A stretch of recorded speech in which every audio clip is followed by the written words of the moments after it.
नमस्कार मंडळींनो, आज इंट्रोड्यूस करतो आहोत तुम्हाला आमच्या HVDCच्या क्रिएटिव्ह फॅमिलीशी, जे दिसायला शांत आहे पण आतून पूर्ण क्रिएटिव्हिटी उसळत असते. तर चला भेटूया. हे आहेत आमचे रोहित सर. यांचं बसणं नाही, ते स्थिरावणं आहे. यांनी खुर्चीचा उपयोग जगाला नव्याने समजून दिला. खुर्ची म्हणजे फक्त बसायची नसते, ती झोपायचीही असते. नीरव सरचा ओरडा म्हणजे रोहित सरांसाठी मॉर्निंग अलार्मच आहे. त्याशिवाय त्यांचा दिवस सुरूच होत नाही. आणि पोस्टर बघितलं की कळतं इन्स्पिरेशन कुठून येतं, ते खुर्चीवरून.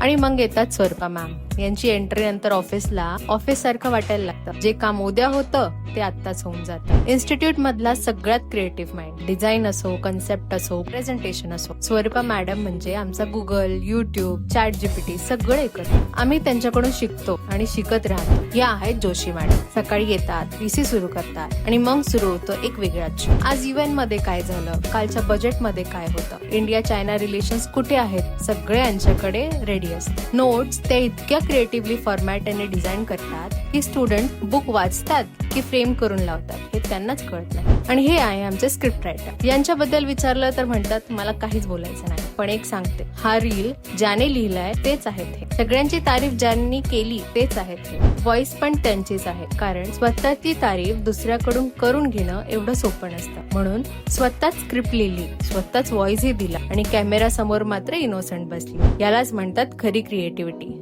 कारण ज्याला खरंच लिहिता येतं त्याला सांगायची गरज नसते आणि त्याचं कामच बोलतं. एक खुर्चीवर झोपून पोस्टर्स बनवतो, एक येतात सगळ्यांना जागा करतो, एक जगाच्या बातम्या बुक्स मध्ये सजवतो, एक हे सगळं लिहितो आणि गप्प बसतो. क्रिएटिव्हिटीला डेफिनेशन नसतं, पण ऍड्रेस असतं HVDCचं ऑफिस.